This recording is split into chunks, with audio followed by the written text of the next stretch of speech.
আজকে তোমাদের কাছে অধ্যায় 3 পদার্থ গঠন ও ধর্ম এই চ্যাপ্টারের কিছু সংক্ষিপ্ত গাণিতিক প্রশ্ন ও তার উত্তর নিয়ে আলোচনা করব। তোমরা দেখতে থাকো।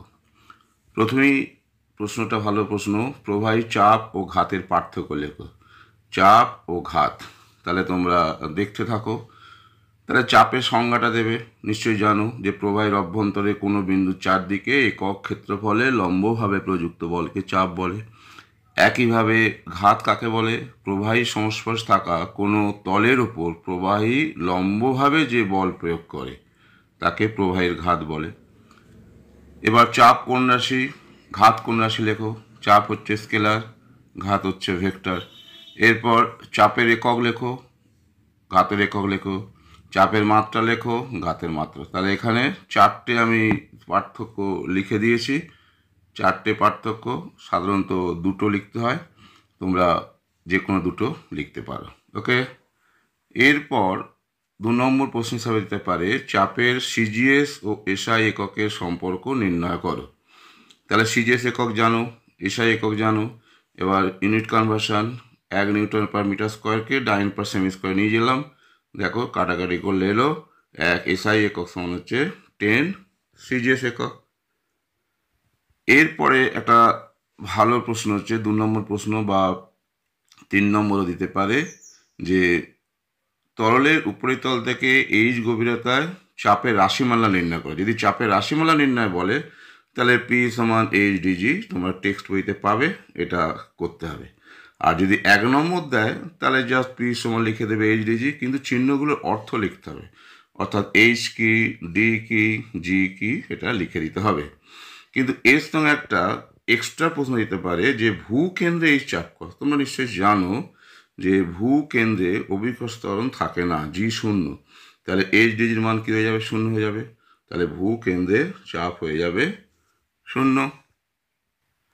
এই প্রশ্নটা খুব গুরুত্বপূর্ণ প্রশ্ন। প্রমাণ বায়ুমণ্ডলীয় চাপ কাকে বলে? বিভিন্ন পদ্ধতিতে বা এককে এর মান কি, বা বিভিন্ন পদ্ধতিতে এর মান ও একক লেখো। যেমন বলবে সেই অনুযায়ী। প্রথমেই হচ্ছে সংজ্ঞা।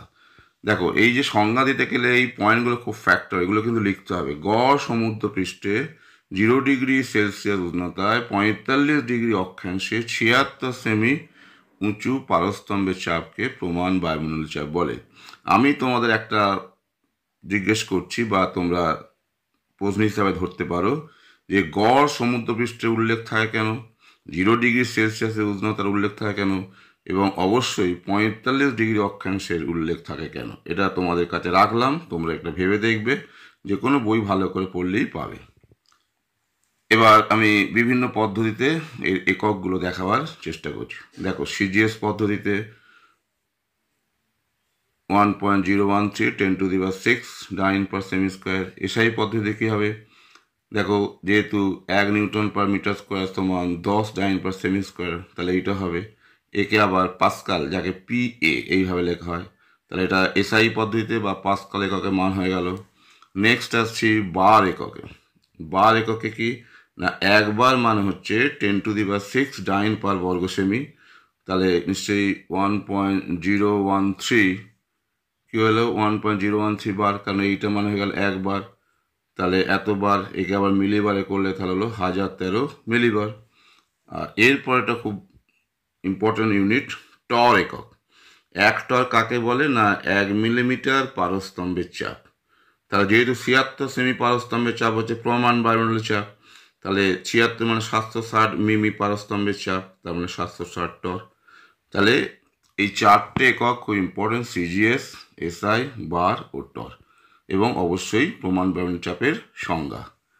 এরপরের প্রশ্নটা দেখো কি বলেছে, কোশ্চেন 5, চাঁদে সাইফন কাজ করবে কি এবং কেন? তোমরা একটি বড় প্রশ্ন হিসাবে নিশ্চয়ই করবে যে সাইফন কি, সাইফনের কার্যপ্রণালী লেখো, সাইফন কি আর শর্ত লেখো। এগুলো তো বইতে পাবে। এর সাথে সাথে একটা ছোট প্রশ্ন হিসাবে এটা দিতে পারে যে চাঁদে সাইফন কাজ করবে কি এবং কেন? চাঁদে সাইফন কাজ করবে না। কেন করবে না? না, এই যে সাইফনকে যে নল বেয়ে যে তরলটা উঠবে তার জন্য তো চাপের দরকার, আর চাপ হচ্ছে অভিকর্ষ ত্বরণের উপর নির্ভর করে। কিন্তু চাঁদে কোনো অভিকর্ষ ত্বরণ নেই বা খুবই নগণ্য, ফলে বায়ুমণ্ডল না থাকার ফলে সাইফন কাজ করবে না। এবার একটা ঘনত্বের প্রশ্ন আসে, তার আগে বলি ঘনত্ব থেকে এমনি প্রশ্ন দিতে পারে। ঘনত্ব কি, এর একক ও মাত্রা লেখো। এবং বিশুদ্ধ জলের ঘনত্ব 4 ডিগ্রি সেলসিয়াস উষ্ণতায় 1 গ্রাম পার সিসি, এর অর্থ কী? তার সঙ্গে আমি এখানে এই প্রশ্নটা দিয়েছি যে পারদের ঘনত্বের এত গ্রাম পার সিসি, এর অর্থ কী, এসআইতে এর মান কত হবে। তাহলে ঘনত্বের সংজ্ঞা থেকে আমরা নিশ্চয়ই বলতে পারবো যে এর অর্থ হচ্ছে 1 সিসি আয়তন বিশুদ্ধ পারদের ঘর 13.6 গ্রাম। আর যেহেতু 1 গ্রাম পার সিসি মানে হচ্ছে 1000 কেজি পার মিটার কিউব, তাহলে নিশ্চয়ই এসআইতে এই ঘনত্বের মানটা হবে এত। এবার একইভাবে দেখো, এরকম একটা প্রশ্ন দিতে পারে যে ঘনত্বের বিভিন্ন এককের পারস্পরিক সম্পর্ক। প্রথমে বলি সিজিএস পদ্ধতিতে ঘনত্বের একক কি, 1 গ্রাম পার সিসি। দেখো আমি যদি কনভার্সন করি এসআইতে তাহলে হলো 1000 কেজি পার মিটার কিউব।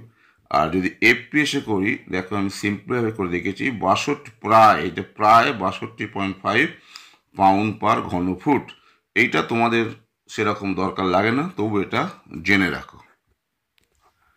এবার বলেছে ব্যারোমিটারে জল ব্যবহার করলে, বা এটাকে অনেক সময় বলি আমরা জল ব্যারোমিটার।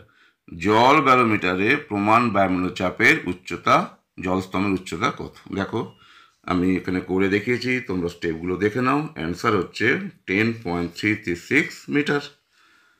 নেক্সট হচ্ছে আমি আসছি আপেক্ষিক গুরুত্ব। এটাকে গু এইভাবে বলা হয়। একে আপেক্ষিক ঘনত্ব বলে কেন? ভেরি ইম্পর্টেন্ট প্রশ্ন, একে আপেক্ষিক ঘনত্ব বলে কেন?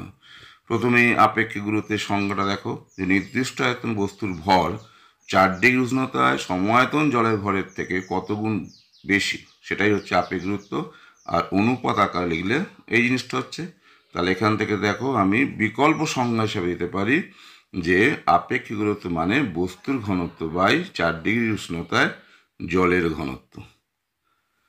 এবার আপেক্ষিক গুরুত্বকে আপেক্ষিক ঘনত্ব বলছি কেন না, এটা দেখো দুটো ঘনত্বের অনুপাত, বা বস্তুর ঘনত্ব 4 ডিগ্রি সেলসিয়াস জলের ঘনত্ব অনুপাত, সেই অর্থে একে আপেক্ষিক ঘনত্ব বলে।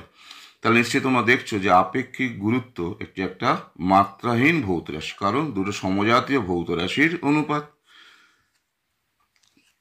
এখানে একটা ভালো প্রশ্ন দিতে পারে যে আপেক্ষিক গুরুত্বের তাপমাত্রা সংশোধন করা হয় কেন, এটা তোমরা ভেবে দেখবে। এবার পরের প্রশ্ন, কোশ্চেন 9, ঘনত্বের সঙ্গে আপেক্ষিক গুরুত্বের সম্পর্ক কি? দেখো সম্পর্কটা আমি দেখে দিচ্ছি। একটাই কারণ হচ্ছে যেহেতু 4 ডিগ্রি উষ্ণতায় জলের ঘনত্ব সিজিএস এ 1 গ্রাম পার সিসি, তাহলে সিজিএস হচ্ছে আপেক্ষিক গুরুত্ব মানে হচ্ছে ঘনত্ব। আর এসআইতে যেহেতু ঘনত্বের মান জলের এইটা এত পাউন্ড পার ঘন ফুট, তাহলে পদার্থের ঘনত্ব মানে এটা বলবো। একইভাবে এসআইতে আমরা এই জিনিসটা বলবো। দেখো আমি একটা দেখিয়েছি যে সিজিএস পদ্ধতিতে কেন পদার্থের ঘনত্ব আপেক্ষিক গুরুত্বের সমান হচ্ছে, তাহলে তোমরা এটা দেখে নাও। একইভাবে দেখো স্টেপগুলো দেখে নাও, কেন এফপিএস পদ্ধতিতে পদার্থের ঘনত্ব মানে এইটা, বা এসআইতে পদার্থের ঘনত্ব মানে এইটা। এই স্টেপগুলো তোমরা পরপর দেখতে থাকো। এরপরে প্রশ্ন হচ্ছে তুলনা কর আপেক্ষিক গুরুত্ব ও ঘনত্ব। দেখো আমি এখানে লিখে দিয়েছি, তোমরা এগুলো ভালো করে দেখে নাও। দেখছো তাহলে দেখে নাও। দুভাবে দিতে পারে, তুলনা করো, তাহলে বৈসাদৃশ্য লিখতে হবে অ্যাজ ওয়েল অ্যাজ সাদৃশ্য লিখতে হবে। তাহলে তোমরা এগুলো দেখে নাও। এরপর একটা অঙ্ক টাইপের প্রশ্ন দিচ্ছি যে মিশ্রণের ঘনত্ব। দেখো অঙ্কটা দেখে নাও কি বলেছে, অঙ্কটাকে ভালো করে দেখে নাও। মিশ্রণের ঘনত্ব মানে দুটো তরলকে যদি মেশানো হয় তাহলে মিশ্রণের ঘনত্ব কী হবে? সেক্ষেত্রে হবে মিশ্রণের মোট ভর বা মিশ্রণের মোট আয়তন। তাহলে M1 + M2 মোট ভর, মোট আয়তন হচ্ছে এইটা। যেহেতু এখানে ঘনত্ব দিয়ে বলে দিয়েছে D1 আর D2 হচ্ছে ঘনত্ব, তাহলে ঘনত্ব দিয়ে আয়তন দুটোকে বার করলাম, সরল করলাম, ব্যাস হয়ে গেল। তাহলে মিশ্রণের ঘনত্ব একটা ফর্মুলা ডেভেলপ করলাম। এটাকে স্পেশাল কেস হিসাবে যদি ট্রিট করি, অর্থাৎ সমআয়তনে যদি মিশ্রিত করি, তাহলে মিশ্রণের ঘনত্ব কী হবে? দেখো সমআয়তন মানে কি না, V1 সমান হচ্ছে V2। আর তাহলে এই ফর্মুলা অনুযায়ী V1 সমান V2 মানে ঘনত্ব দিয়ে আমি এক্সপ্রেস করছি, কারণ এখানে ঘনত্বটাই বলে দিয়েছে মেনলি।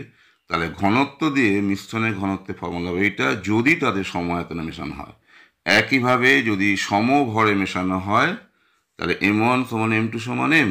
সুতরাং দেখো সেক্ষেত্রে মিশ্রণের ঘনত্ব হয়ে যাবে এটা। এবার তাহলে সমায়তনের ঘনত্বের ফর্মুলা হচ্ছে এইটা, সমভরে মিশ্রণের ঘনত্ব হচ্ছে এইটা। এবার একটা প্রশ্ন দেখো, মিশ্রণের ঘনত্ব সম্পর্কিত। দুটি তরলকে সমায়তনে মিশ্রিত করলে মিশ্রণের ঘনত্ব হয় 4, কিন্তু সমভরে মিশ্রিত করলে মিশ্রণের ঘনত্ব হয় 3। তরল দুটির ঘনত্ব কত? তাহলে আমি তরল দুটির ঘনত্ব D1 ও D2 ধরে নিয়েছি। তাহলে সমায়তনে মিশ্রণের ঘনত্বের ফর্মুলা থেকে আমি একটা ইকুয়েশন পেলাম। একইভাবে সমভরের মিশ্রণের ঘনত্ব থেকে শর্ত অনুযায়ী 3 পেলাম। তাহলে কাটাকুটি করলে D1 D2 হচ্ছে 12। তাহলে এদেরকে সমাধান করলে অ্যান্সার আসবে D1 আর D2 মান 6 বা 2 বা 2 6 হতে পারে। যদি দ্বিঘাত সমীকরণ দিয়ে করো তাহলে দ্বিঘাত সমীকরণে 6 আর 2 হলে তাহলে D2 মান হবে 2 6। যেভাবেই তুমি করো তোমাদের কম্বিনেশনের উত্তর আসবে 6 আর 2 মিশ্রণের ঘনত্ব। এবারে কেউ যদি দেখে যদি মিশ্রণের ঘনত্ব না বলে যদি আপেক্ষিক গুরুত্ব বলে সেটা কি হবে তোমরা একটু ভেবে দেখো। আমি তোমাদের হিন্ট দিতে পারি যে সিজিএস পদ্ধতিতে ঘনত্ব মানে হচ্ছে আপেক্ষিক গুরুত্ব। তাহলে আজ এ পর্যন্তই, বাই।